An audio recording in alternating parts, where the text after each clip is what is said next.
Olá, boa tarde. Começa agora a segunda edição do Agricultura BR. Você acompanha a partir de agora, nesta quarta-feira, dia 11 de setembro, as informações que são importantes para o seu negócio. E olha, tem expectativa em torno de relatório a partir de hoje. E você acompanha o Agricultura BR, você já sabe, o canal do Boi, você acompanha pelas parabólicas, TVs por assinatura, destaque para a TV Claro e também para a NET TV em todo o país. No Mato Grosso do Sul, sinal aberto pela TV Imaculada Conceição. Você também pode acompanhar pelo Facebook e pelo YouTube. Na edição de hoje eu vou falar a respeito das exportações brasileiras de café verde e houve uma redução no mês de agosto. Você vai entender o que aconteceu, mas principalmente a redução de volume não é algo que preocupa tanto. Mas a questão dos recursos, daquilo que foi lucrado, que entrou para essas trades que operam, sim, porque a média de preços é bem baixa pela saca de 60 quilos de café exportado pelo país. Você vai acompanhar nessa edição do Agricultura BR como que está sendo visto pelos operadores de mercado lá nos Estados Unidos o relatório de oferta e demanda que será apresentado amanhã, dia 12. Você vai ter ao vivo aqui na edição do Agricultura BR, no meio do programa, a gente vai trazer esse relatório. E a expectativa é redução, tanto na produção de soja dos Estados Unidos, quanto também daquilo que se espera de estoque final. Você vai acompanhar no Agricultura BR desta quarta-feira, mercado físico, mercado futuro, soja subindo, como é que está o dólar e muito mais. E eu começo o programa falando a respeito de comercialização. E de acordo com os números apresentados pela Datagro, até o último dia 6 de setembro, a safra brasileira da campanha 2018-2019 tinha uma comercialização de 86%. 3 pontos percentuais abaixo daquilo que aconteceu no passado e 1 ponto percentual abaixo daquilo que se acontece na média dos últimos 5 anos ou 5 safras. Vou mostrar na tela, fica mais simples. Você vê aqui, até o dia 6 de setembro deste ano, a safra atual com comercialização de 86%. O recorde aconteceu ano passado.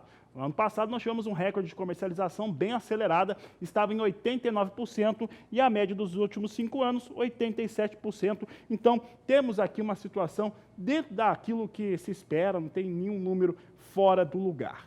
Agora, se você perguntar safra 19 e 20, olha amigos, o dólar mais alto tem aberto janelas de oportunidades que fez com que a safra nova começasse com uma comercialização bem mais acelerada. Veja na tela comigo aqui os números que eu trago em relação à campanha 2019-2020. Datagro apresenta números de 24,5% para a comercialização até o dia 6 de setembro deste ano. E aí a comparação com aquilo que acontecia no ano passado. 6 pontos percentuais mais acelerado do que em 2018. E também 5,4 pontos mais acelerado do que a média dos últimos 5 anos. Tá bom para vender soja, tem uma situação bastante interessante para o produtor, então a comercialização da safra nova acontece e acontece com bastante velocidade no Brasil.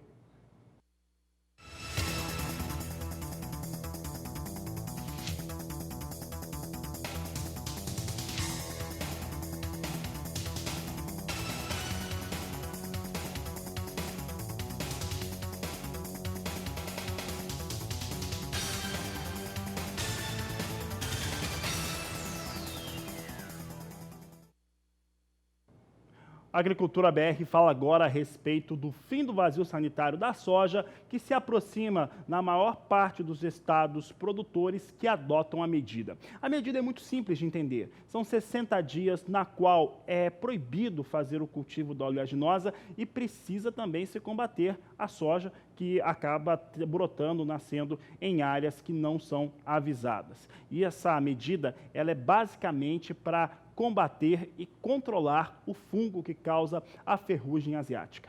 Nós vamos ver agora como é que está a situação no estado do Paraná. Os produtores já estão preparados, prontos para o cultivo, mas a verdade é o seguinte, e olha esse recado, precisa ter umidade de solo. Essa história de plantar no pó todo ano traz prejuízo. Claro que alguém já se deu bem com essa situação, mas plantar sem ter a precipitação chuvosa traz prejuízo para o produtor e você vai acompanhar essa história agora na reportagem de Mauro Andrade.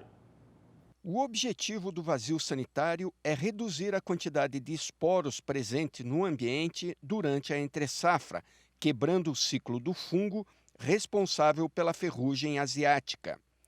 No Paraná, o período é de 10 de junho a 10 de setembro, sendo o primeiro estado a iniciar e finalizar o vazio sanitário no país. O período de vazio sanitário aqui no Paraná é um pouco mais antecipado que outras regiões do país.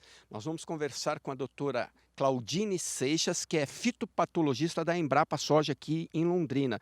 Doutora Claudine, quais são as recomendações agora que termina o vazio sanitário? Bom, terminando o vazio sanitário, o agricultor está liberado para fazer a semeadura da soja, aí tomando todos os devidos cuidados com a semeadura, mas em relação à ferrugem asiática, com o término do vazio sanitário, a gente espera que na safra a doença chegue mais tarde nas lavouras. O vazio sanitário já foi instituído há muitos anos aqui no país. Vocês têm sentido que ele está sendo efetivo? Sim, o vazio sanitário ele é efetivo, ele tem sido efetivo. É claro que nós vemos, dependendo das condições climáticas, principalmente do inverno, às vezes sobrevive mais soja nesse período. O fungo fica viável nessas plantas e isso pode ocasionar uma chegada mais cedo da ferrugem na safra. Mas na maioria das safras nós temos visto que a doença chega mais tarde e isso com certeza tem uma relação com o vazio sanitário. O vazio sanitário atrasa os danos causados pelo fungo, ou seja, a ferrugem asiática se instala na lavoura mais tardiamente e, com isso, reduz a necessidade de fungicidas. Durante a safra, os colegas da Emater, nós temos uma parceria, participamos também desse trabalho, o Senar também, fazem um monitoramento da ferrugem para indicar ao agricultor o momento de iniciar o controle da doença, para que ele não precise fazer esse controle antecipado e sem necessidade. Isso reduz os custos. Isso reduz os custos, mas principalmente dá uma segurança ao agricultor. Então, se ocorrer da doença chegar mais cedo, o agricultor vai saber e vai poder aplicar o produto no momento adequado. Se a doença chegar mais tarde, por outro lado, ele também pode protelar essa aplicação e, com isso, provavelmente aplicar menos e reduzir o custo. O sojicultor deve respeitar ainda o calendário de plantio da sua região, medida que reduz riscos climáticos e favorece uma implantação adequada da lavoura. Nós entendemos que o agricultor, na agricultura moderna, né, nos sistemas de produção, ele tem limites para instalar as culturas. Por exemplo, o agricultor que trabalha com soja e milho de segunda safra, o chamado milho safrinha, ele realmente trabalha com a janela muito estreita para fazer a instalação da lavoura. Mas ele também tem que entender que ele não pode correr um risco elevado na instalação da cultura de primavera-verão, que é a soja. Então a gente vê muitos casos, produtor dizendo o seguinte: eu vou fazer a semeadura no pó. Não, não está certo. Ele tem que acompanhar o regime hídrico. Ele precisa esperar recompor a umidade do solo, depois iniciar a instalação da lavoura.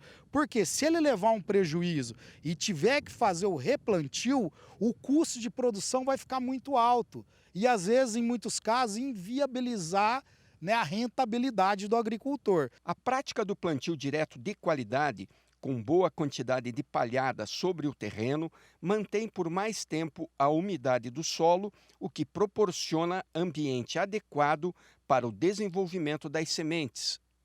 Além do zoneamento de risco climático para épocas de semeadura, que é feito para todas as regiões sogícolas do Brasil, existem as práticas agronômicas relacionadas, por exemplo, aos sistemas de produção, entre as quais nós temos o sistema plantio direto, que nessa fase de instalação da cultura, ele tem uma série de benefícios, mas especificamente na fase de instalação da cultura, é muito importante que o produtor tenha nas suas lavouras uma boa condição de palhada. Por quê? Porque a palhada, na fase inicial da lavoura, além de vários outros benefícios, ela vai fazer com que o solo permaneça úmido por mais tempo.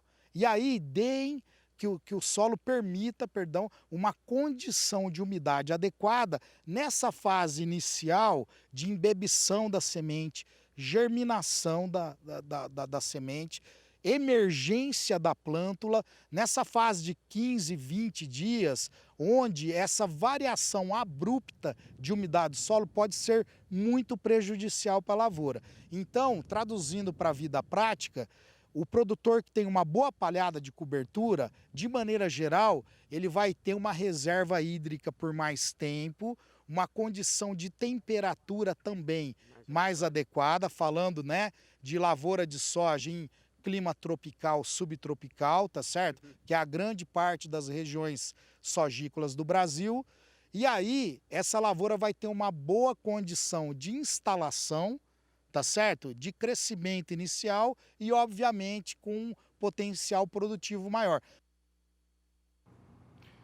Tá aí o Canal do Boi, está de olho aí no final do vazio sanitário. Nós estamos nos preparando também para esse início da safra 2019-2020 e vamos estar nas propriedades no Mato Grosso do Sul, no Paraná, onde você tem essa retomada do cultivo da soja, tendo as condições climáticas, né, para fazer o cultivo. Canal do Boi, o Agricultura BR vai estar presente, você acompanha tudo aqui na nossa programação.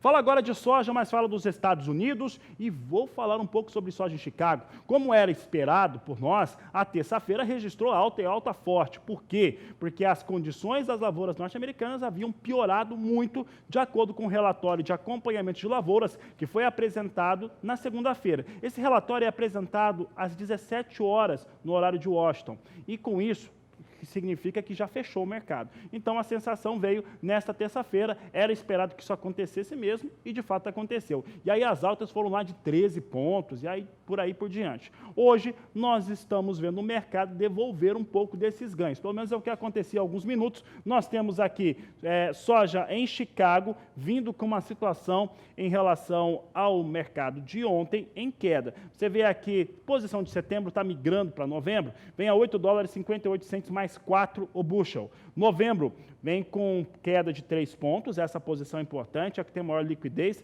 8,68 mais 4 por bushel. Janeiro, $8,82 o bushel. E março, $8,95 por bushel, vai perdendo 4 pontos neste momento os negócios com soja em Chicago, então devolve aí parte dos ganhos que registrou nesta última terça-feira. Olha só, um dos fatores interessantes é que nós tivemos a China, né, ela pegando algumas situações tarifárias que colocou sobre produtos norte-americanos, dando uma aliviada.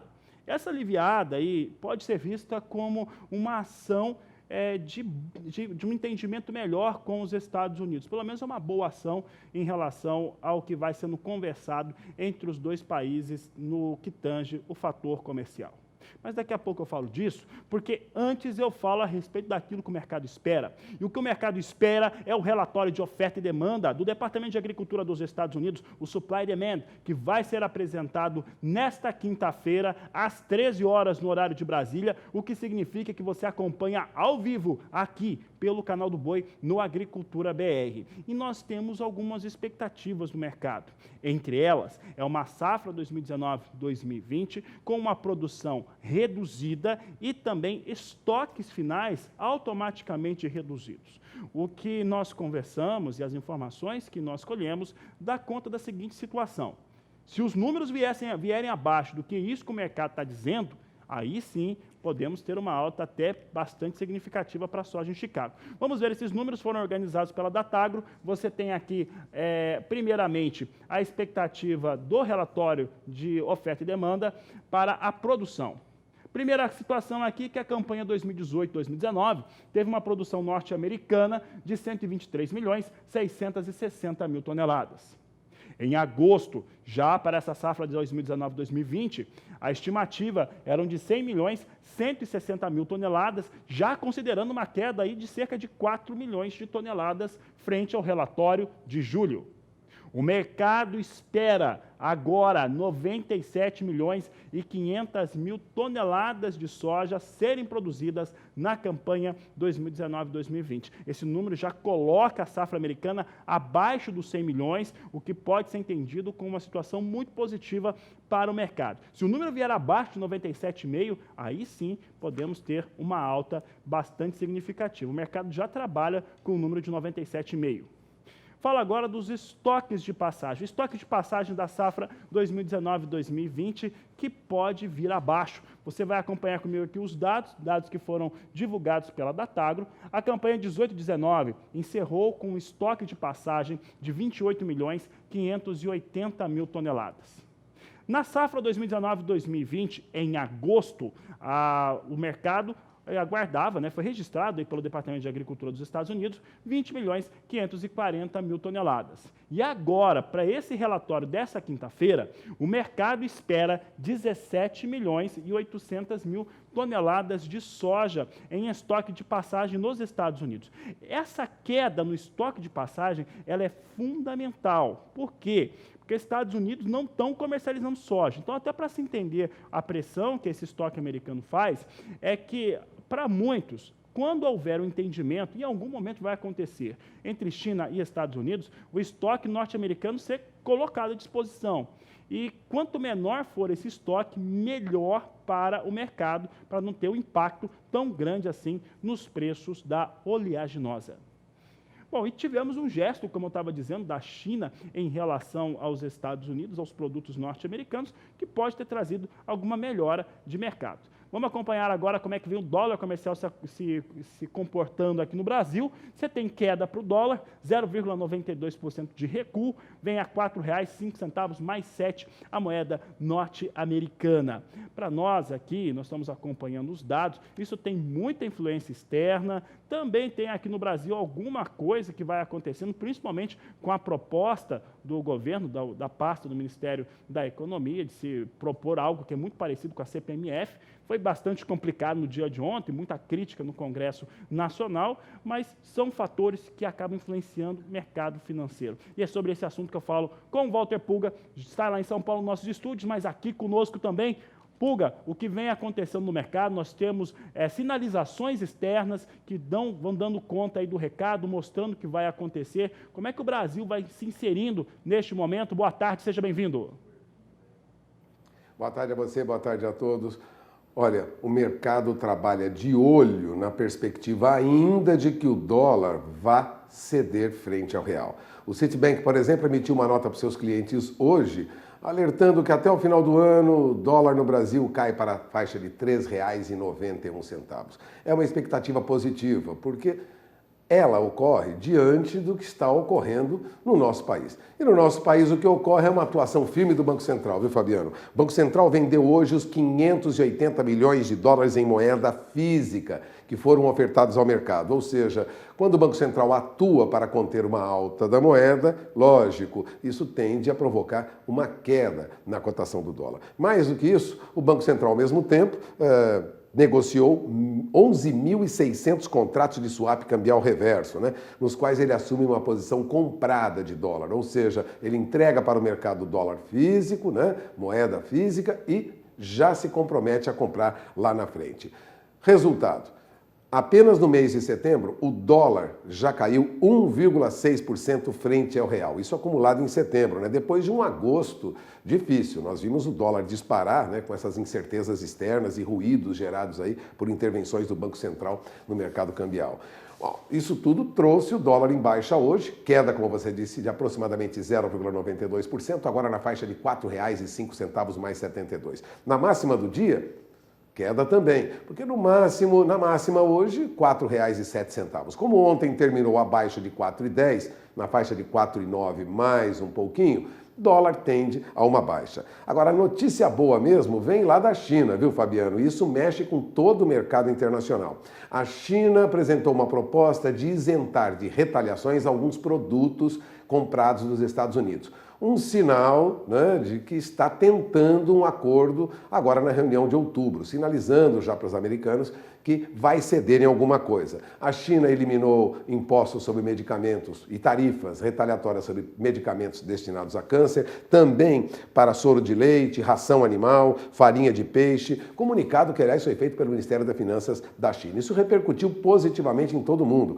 As bolsas na Europa já vinham em alta agora, quase todas as bolsas da Europa vinham em alta. E aqui, veja o que ocorre, alta também. A nossa bolsa sobe 0,67%, já opera acima de 103.720 pontos. Na máxima do dia, chegou a passar hoje dos 104.100 pontos. Ou seja, nós temos as bolsas na Europa em alta, mercado operando, vamos dizer, com movimento positivo, e aqui no Brasil não é diferente. Dólar em baixa, bolsa em alta. E a perspectiva é que o dólar termine hoje em queda também. De olho na informação, porque há muita especulação, mas as negociações que estão sendo feitas agora, a partir de outubro, é que determinam o que vai ocorrer no mercado financeiro internacional até a partir de novembro e até o final do ano.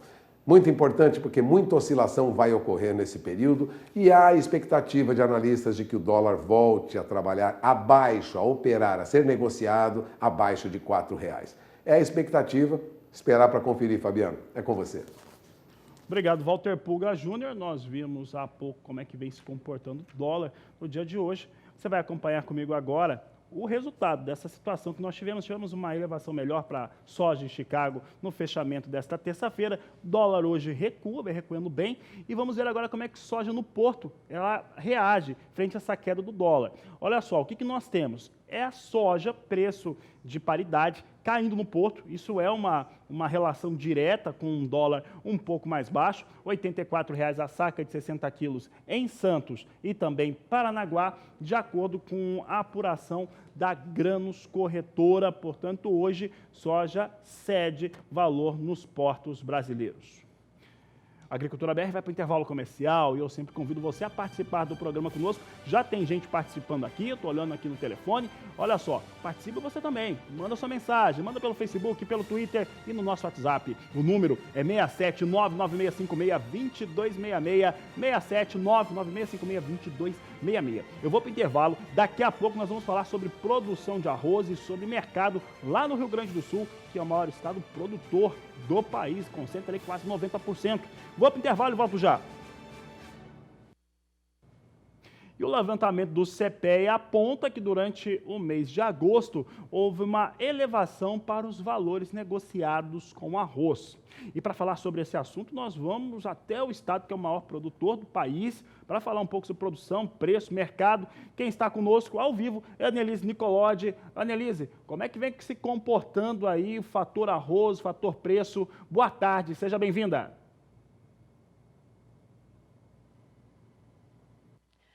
Boa tarde, Fabiano. Boa tarde a todos. Pois é, tem dois fatores influenciando aí nesse baixo preço do arroz: o baixo consumo interno e a redução nas exportações. Nem mesmo os menores estoques de passagem estão conseguindo segurar esse preço, Fabiano. E olha, a notícia não é boa porque vem uma nova safra por aí. O Rio Grande do Sul, que corresponde por 70% da produção brasileira, já iniciou o plantio em algumas regiões e uma redução de pelo menos 5% em relação à safra passada deve se confirmar. Ou seja, bem menos que 1 milhão de hectares que foram semeados em 2018. O cenário por aqui é de produtores endividados, tendo que pagar arrendamento e arcar com altos custos de produção para colocar a semente na terra. E olha, o assunto arroz foi bastante discutido durante a Expo Inter, tanto o IRGA quanto a Federarroz, que são duas entidades aí, né, que acompanham todo esse problema dos arrozeiros, estão tentando encontrar maneiras de aliviar o bolso dos produtores.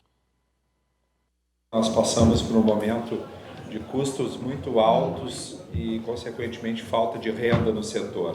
Então, a pauta estrutural ela continua com o governo federal, a busca de soluções e que a gente consiga desonerar a cadeia. E com relação à área que comentou, eu acho que o Ginter pode colaborar. Eu tenho perspectivas que a área continua diminuindo. Até onde eu sei, não tem ainda números concretos com relação a isso, nem com relação à intenção de plantio, mas esta falta de rentabilidade do setor e a dificuldade do acesso ao crédito e, consequentemente, a compra de insumos também vai influenciar nesta questão. Então, eu penso que a área A nível Brasil, eu tenho certeza, a minha dúvida é o quanto aqui no Estado estes problemas que nós estamos vivenciando irá influenciar. Creio que pelo menos o Ginter pode me ajudar, mas de 5% a 10% de redução de área nós teremos. A percepção hoje do IRGA, dos nossos técnicos a campo, passam por algumas ações que estão por vir. Uma delas é essa composição da dívida, e isso tem que ser validado o mais rápido possível, porque a gente tem uma janela de plantio para o arroz e a mesma coisa para outras culturas. Para quem for diminuir a área de arroz, vai ter que plantar soja ou comprar gado, fazer uma rotação aí com pecuária. Então precisamos também aí de uma janela para que isso aconteça, e a gente está com o time esgotado para isso. Em função disso tudo, e falando um pouco mais de sistemas de cultivo, rotação, a expectativa sim, que nós vamos continuar diminuindo a área. Provavelmente em torno de 5%, pode vir a ser um pouco mais, em função dos próximos dias aí, se vai se compactuar essa dívida ou não, aí o passivo dos nossos produtores. E essa expectativa pode aumentar, mas minimamente hoje podemos falar em 5%.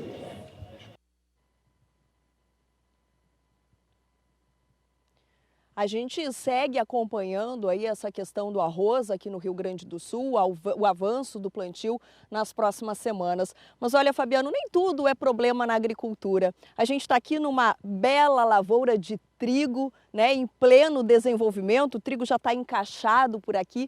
E esse ano a gente tem tudo para ter uma grande safra desse importante cereal de inverno, né? São aproximadamente 740 mil hectares plantados aqui no Rio Grande do Sul.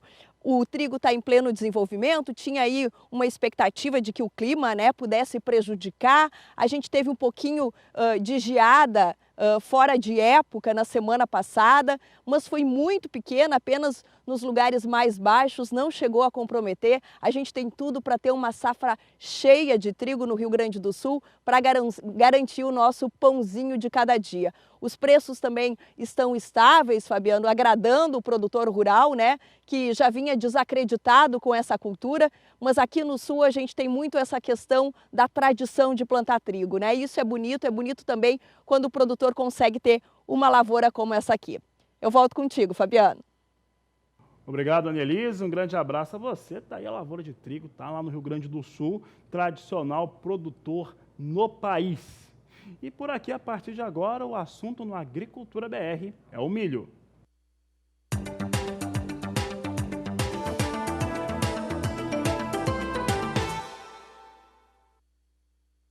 Questão por aqui, que você vai acompanhar comigo, é preço. O produtor quer saber como é que vem o milho. Temos aqui milho negociado em alguns dos portos mais importantes do país, vindo a R$ 35,50 a saca de 60 quilos, paridade em Santos e Paranaguá, apuração da Granos Corretora. Assim como a soja e também outros produtos influenciados pelo dólar, a cedência do dólar, a queda do dólar, agora neste momento, acaba influenciando um pouco. Mas a gente sempre lembra esse fato, vivemos um ótimo momento para o milho no Brasil, que deve exportar nessa campanha ainda atual, a 2018-2019, o recorde de 35 milhões de toneladas do cereal, e mesmo com uma safra recorde de praticamente 100 milhões de toneladas, como foi expresso pela Conab nesta última terça-feira, ainda assim, preços firmes em todo o país para o cultivo do milho, para a saca do milho, é o que nós estamos acompanhando aqui na Agricultura BR. Boa exportação, bom consumo interno, o que deve garantir também uma safra também boa, pelo menos na intenção, na safra 2019-2020. A Agricultura BR segue falando de milho. Vamos saber agora como é que vem os negócios lá na Bolsa de Chicago. Chicago também apresentava nesta última terça-feira e até nessa madrugada valores melhores para o cereal. Vamos saber agora se vem com ganho ainda. Não vem não, já dei uma olhada aqui, dei uma colada para ver se estava subindo, mas não. Cai mesmo, vai caindo de 2 a 3 pontos. A posição de setembro recua, vem para $3,46 mais 4. Dezembro, $3,59 mais 2 por bushel. Março, $3,71 81 centes mais 4 o bushel. E temos aqui a posição de maio a 3 dólares 80 centes por bushel. São os negócios que trazemos hoje com o milho lá na Bolsa de Chicago, assim como a soja devolvendo parte daquilo que ganhou nesta última terça-feira. Essa última terça-feira foi marcada por uma piora, né? Como foi na segunda-feira depois do mercado fechar, então terça-feira que sentiu os efeitos do relatório de acompanhamento de lavouras do Departamento de Agricultura dos Estados Unidos, que trouxe uma piora para as áreas de produção, tanto de soja quanto de milho lá nos Estados Unidos. Vamos mudar de assunto agora? Vamos falar de grandes eventos que você acompanha aqui no Agricultura BR. E aí está acontecendo um importante simpósio internacional que fala a respeito da aplicação de defensivos. Nós vamos agora para esse simpósio. O simpósio está acontecendo desde segunda-feira, encerra hoje em Campo Grande, no Mato Grosso do Sul. E eu vou conversar agora com a repórter Kylie Rodrigues, que está lá ao vivo e nos fala um pouco mais a respeito das pesquisas, das tecnologias que estão sendo apresentadas. Kylie, boa tarde, seja bem-vinda.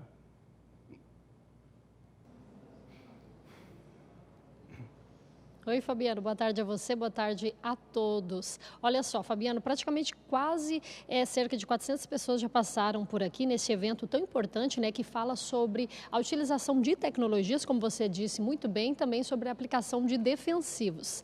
Para repassar mais informações, é que eu estou com o Ulisses Antoniazzi, que é membro da comissão organizadora do evento, é agrônomo também, entende muito do assunto. Boa tarde, Ulisses, nós vamos falar sobre as boas práticas na aplicação de defensivo nas lavouras. E aí, falando de soja, milho, algodão, grandes commodities, como que está? Boa tarde. É muito importante dizer que a oportunidade de estar no Mato Grosso do Sul tratando da tecnologia de aplicação nessas grandes culturas é uma oportunidade ímpar. A gente não consegue atender, o Brasil é muito grande, a gente tem áreas muito grandes, nas áreas de cerrado as demandas são muito intensas e eventos como esse a gente não consegue fazer sempre, né? Então é muito importante ter essa oportunidade. E uma das coisas que está se tratando aqui no Sintag é a questão das boas práticas em tecnologia de aplicação. Então, como a gente deve fazer o trabalho de maneira correta para que ele seja eficiente do ponto de vista fitossanitário, então que a tecnologia de aplicação atenda a sua função de colocar o defensivo para ter a ação do controle das pragas, doenças e plantas daninhas, mas que essa aplicação seja feita também com os devidos cuidados, com os operadores, com o ambiente, com as pessoas, ou seja, que a gente tenha o trabalho de boas práticas sendo realizado nesse equilíbrio entre desempenho e segurança. Então, das várias palestras que a gente teve e dos vários trabalhos publicados, a gente percebe que uma quantidade muito grande, eu diria mais do que 70% dos trabalhos hoje, eles enfocam a tecnologia de aplicação dentro dessa questão da responsabilidade na aplicação. E aí, quando se fala de agricultura 4.0, que é a onda do momento, não tem como deixar isso de fora, né? Praticamente o produtor, o agricultor, ele tem que seguir a risca.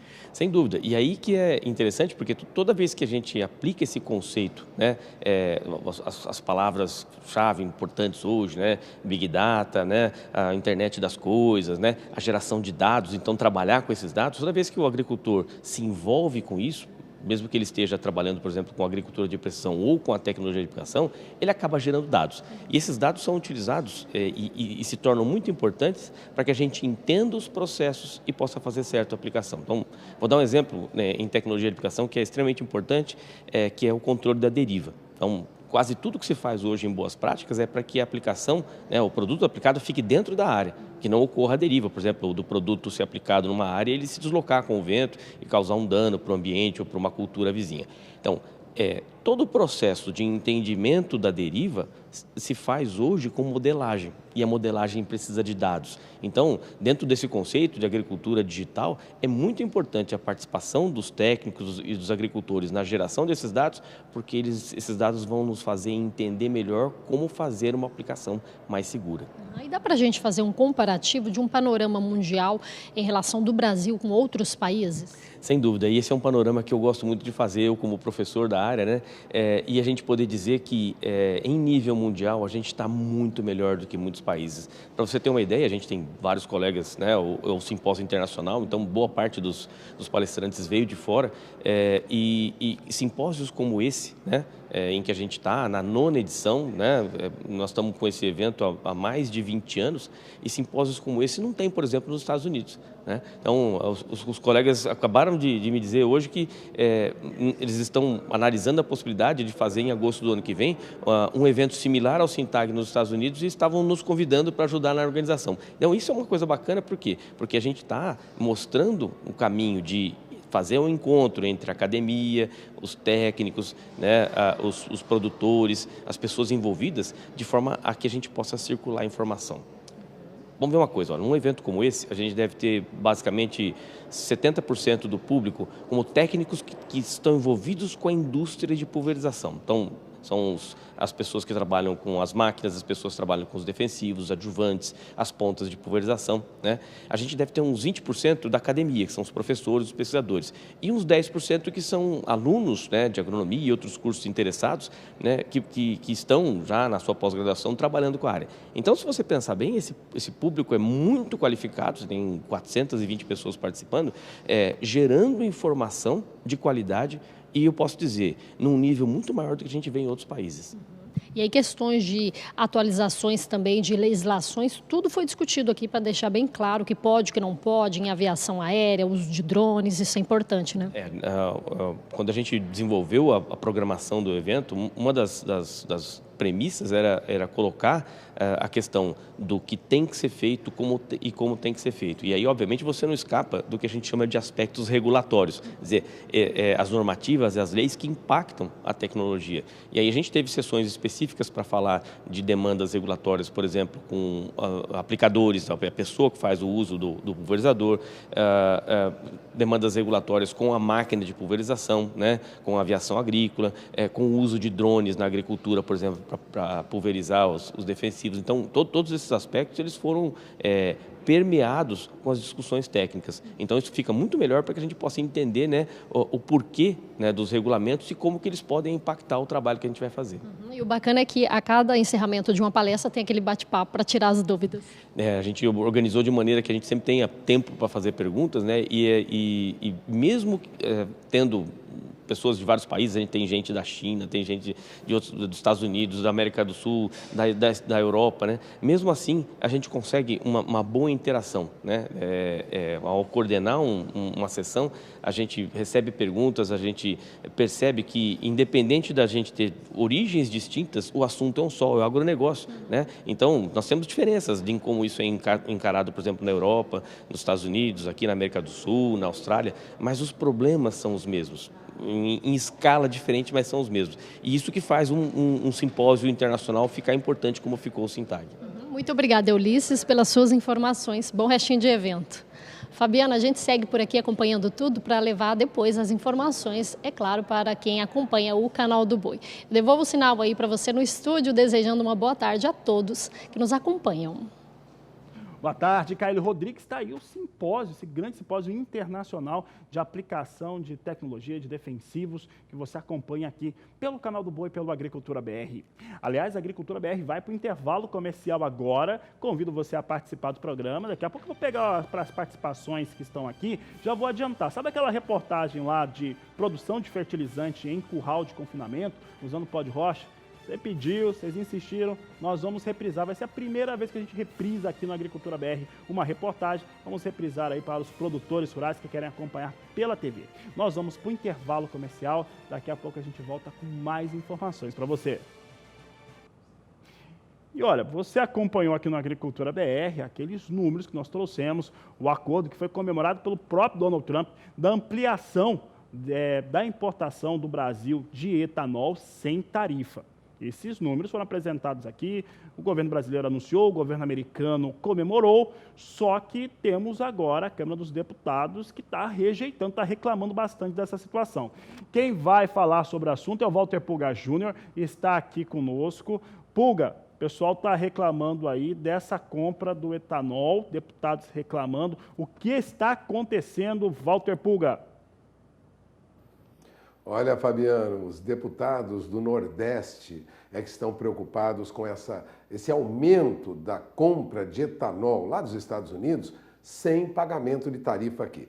O governo aceitou um pedido do governo americano, o governo brasileiro, vamos repassar, e aumentou de 650 para 750 milhões de litros a importação de etanol dos Estados Unidos sem aquela tarifa de 20%.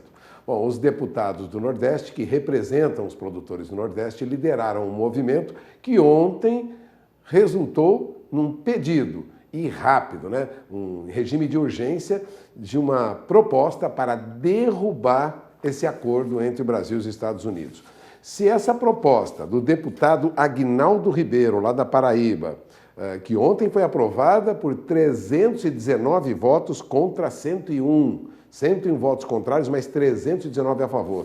Se essa proposta for aprovada, ela vai derrubar aquela portaria publicada há menos de 2 semanas no Diário Oficial da União, que elevou essa cota de 600 milhões para 750 milhões de litros. Ou seja, aquele acordo comemorado por Donald Trump pode não sair. Essa portaria, ela favorecia, lógico, os Estados Unidos, são os principais exportadores de etanol para o Brasil. O Brasil praticamente só compra etanol dos Estados Unidos, 99,7% das importações de etanol do Brasil, elas vêm dos Estados Unidos. Agora, o projeto do deputado Aguinaldo Ribeiro, lá da Paraíba, suspende o aumento dessa cota e encontra apoio não só entre deputados do Nordeste, não, também encontra apoio em outros deputados. Isso pode causar aí um problema. A ministra da Agricultura, Tereza Cristina, aceitou a liberação dessa cota de importação de etanol sem tarifa e reivindicava, na verdade, na troca, um aumento da cota de açúcar no mercado americano. Nós temos uma cota de 150 mil toneladas, a ministra gostaria que ela fosse para 300 mil toneladas de açúcar, ou seja, uma contrapartida. Mas essa contrapartida americana só vai chegar daqui a 12 meses, portanto, os deputados do Nordeste reagiram. Bom, a votação desse requerimento de urgência foi encarada, de certa maneira, como um recado para o governo. Deputados, principalmente do Nordeste, já manifestaram resistência em relação a essa portaria. É um tema complexo que também não contou com a simpatia de integrantes de outros estados. Portanto, fica aí, o governo está numa situação agora delicada que pode ver derrubada a sua proposta de liberar compra de etanol em maior quantidade nos Estados Unidos, sem aquela tarifa de 20% que normalmente se aplica às importações de etanol. Bom, o que vai ocorrer daqui para frente, Fabiano, é esperar a decisão dos deputados. Mas, a princípio, já foi chamado aí um pedido de urgência para derrubar esse acordo entre Brasil e Estados Unidos. É com você. Obrigado, Walter Pulga. Uma ótima tarde para você. A situação aí que vai, Tem a Única envolvida, tem aí os produtores. Vamos saber como é que vai se posicionando a partir de agora, neste momento, essa questão de importação de etanol para o Brasil.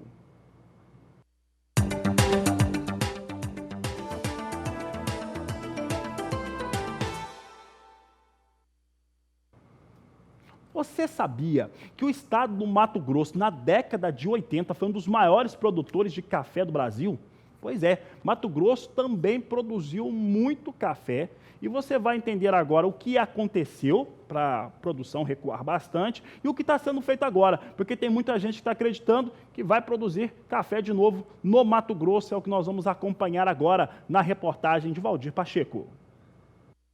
A Embrapa e a empresa mato-grossense de pesquisa, assistência e extensão rural Empaer realizaram em Sinop mais um módulo da capacitação continuada de técnicos e extensionistas para a produção de café. O evento contou com aulas teóricas no auditório da Embrapa, onde os participantes conheceram as disponibilidades de recursos, uso da tecnologia no processo produtivo e as principais pragas com foco na agricultura familiar. Nós tivemos aí na década de 80 um boom do café, principalmente para a nossa agricultura familiar, e nós estamos retomando em parceria com o estado do Mato Grosso e com nossos colegas da Embrapa de Rondônia, estamos retomando aí a questão do café para os nossos, focando os nossos agricultores familiares aqui do Mato Grosso, principalmente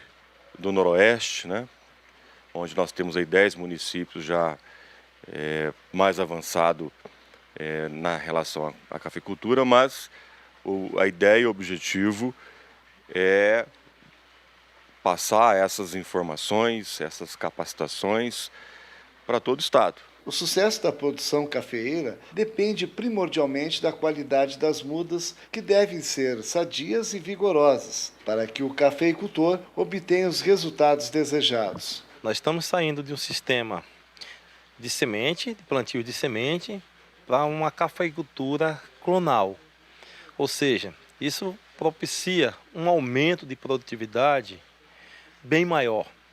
Então, Rondônia, o Acre, Mato Grosso tem todo o potencial para acompanhar essa modernização da cafeicultura dos cafés canéforas, que são conilões e robustas.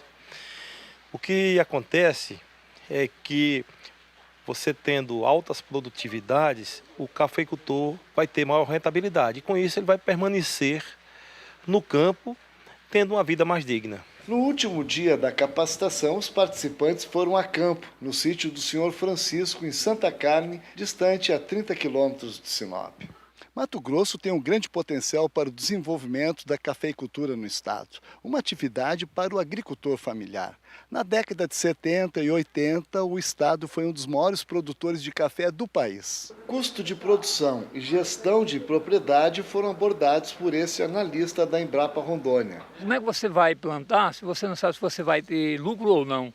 Então, planejar esse custo de produção é muito importante, né? Porque a partir daí o agricultor pode verificar se ele vai ter lucro ou não vai ter lucro na atividade e definir se ele vai fazer isso ou não, né? Mas a gente vê que a cafeicultura, pelos trabalhos que a gente tem feito, é uma atividade viável. É lógico, a gente está numa época de preços baixos, mas os produtos agrícolas são assim, eles têm essa sazonabilidade de preço, né? Um ano o preço está ruim, outro ano o preço melhora.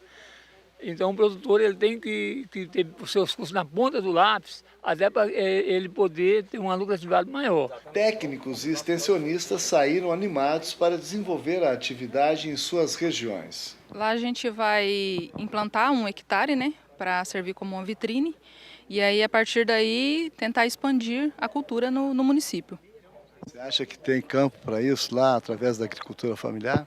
Eu acredito que sim. A gente está com uma turminha bem animada, o pessoal que veio do Paraná, do Espírito Santo, né, que já tem um interesse pela cultura, e aí a gente está confiando nisso, né? Bom, no caso de Paranaíta, que a gente já trabalha muito forte a parte da fruticultura e olericultura, né? O café, ele vai ser uma cultura a mais para a gente estar fazendo uma diversificação no sítio, porque hoje a propriedade rural ela tem que ter várias atividades, né, para o produtor conseguir manter uma média salarial durante o ano inteiro. E o café, como é uma cultura perene, é uma cultura que dá para conciliar o trabalho dela com outras culturas. De Santa Carme, Mato Grosso, Valdir Pacheco. Interessante, né?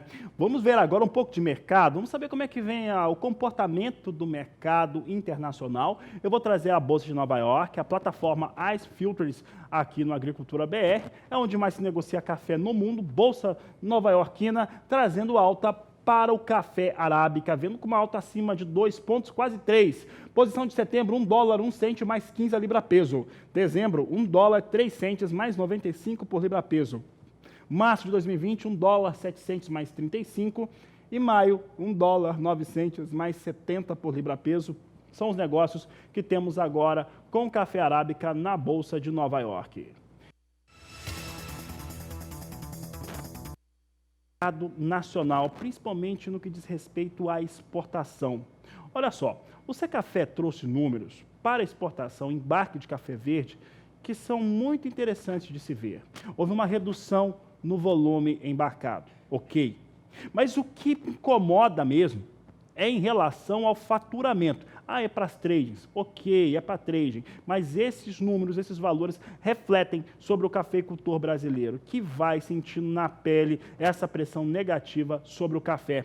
E é por isso que o setor tem pedido socorro nos últimos tempos. Vou trazer os números agora. É a exportação brasileira de café verde durante o mês de agosto. Totalizou 2.890.000 sacas. É uma queda de 8,5% em relação àquilo que acontecia no mesmo período no último ano. Dividindo aqui o que aconteceu entre as duas variedades, a arábica teve um embarque de 2.430.000 sacas, queda de 7,3%. E o café robusta totalizou 467.000 sacas, com uma queda de 14,4%, de acordo com o Secafé. Esses são os números para o café verde exportado. Mas o que importa, meus amigos, é o valor, é a negociação. E não há dúvidas, o café brasileiro, seja arábica, seja robusta, vem passando uma situação muito difícil em relação aos valores praticados. O cenário internacional não é nada positivo. Aqui no Brasil, o cafeicultor tem visto, em diversos momentos, não conseguir remunerar, pagar pela produção.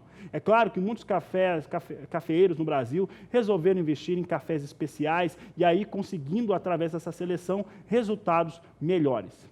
Vou mostrar agora como é que ficou esse faturamento. É o faturamento para trading durante o mês de agosto. Olha só, agosto de 2019, 398.400.000 dólares. É uma queda de 19,2%. É 19,2% em cima de algo que já era ruim no ano passado. Já era um faturamento baixo no ano passado. Coloca aqui na tela de novo. Vou falar agora a respeito do preço médio. Olha só, preço médio R$ 124,20 pela saca de 60 quilos, queda de 10,8%.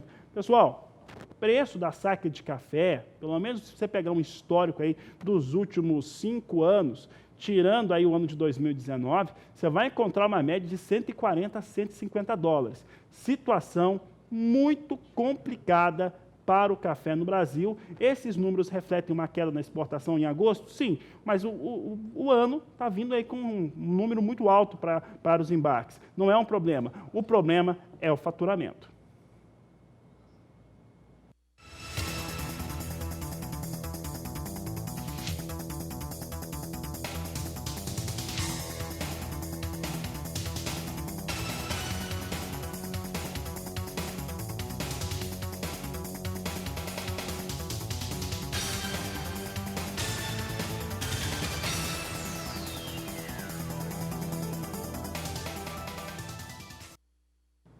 A Agricultura BR agora traz em destaque o café robusta negociado na Bolsa de Londres, negócios em dólar e tonelada, referência para o café Conilon, produzido aqui no Brasil, em especial no Espírito Santo, Rondônia, Bahia. Olha só, temos aqui a posição de setembro já sem negócios para a posição de setembro. Novembro, vindo com 1.339 dólares, vindo por tonelada, uma alta de 0,89%. Janeiro de 2020, 1.362 dólares, elevação de 0,95%. E março de 2020, uma alta de 1,08% a 1.388 dólares a tonelada.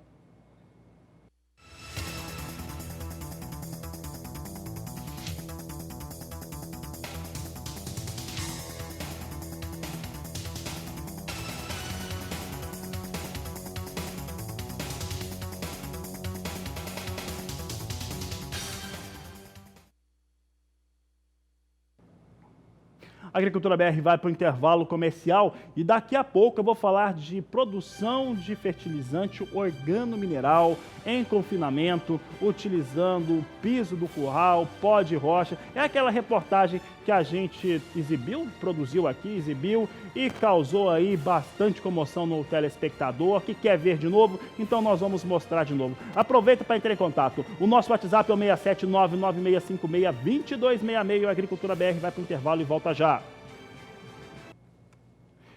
E olha só, pessoal do canal do Boi do Agricultura BR, há uns cerca de 12, 13 dias, já não sei ao certo, eu estive no estado de Goiás, foi a ocasião do Fórum Brasileiro do Algodão, que eu estava participando, e há alguns dias eu aproveitei para conhecer algumas propriedades rurais, conversar com pesquisadores, e na oportunidade, em uma das fazendas, eu conheci uma técnica e uma ação que estava acontecendo lá num confinamento, uma grande propriedade que trabalha com produção de soja, de milho, com conservação, chamado produção de água também, e tinha um confinamento. O confinamento tinha 1.630 animais, esses animais já foram abatidos, já devem estar a caminho da Europa, tá? A carne desses animais.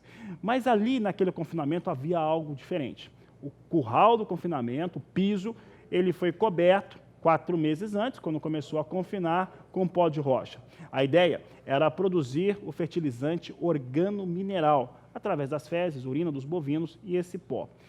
Trouxemos uma reportagem, foi exibida e muita gente quis comentar, quis falar a respeito deste assunto, muita gente comentando e mandando mensagem até o dia de hoje. Então nós vamos reexibir essa reportagem, você acompanha agora, produção de fertilizante organomineral. Na Fazenda São José, em Bela Vista, no estado de Goiás, fui conhecer um pouco sobre o confinamento da propriedade. Os números chamam a atenção. Aqui se produz o chamado boi Europa, é para exportação. E quando cheguei, pouco mais de 1.600 animais estavam prontos para sair.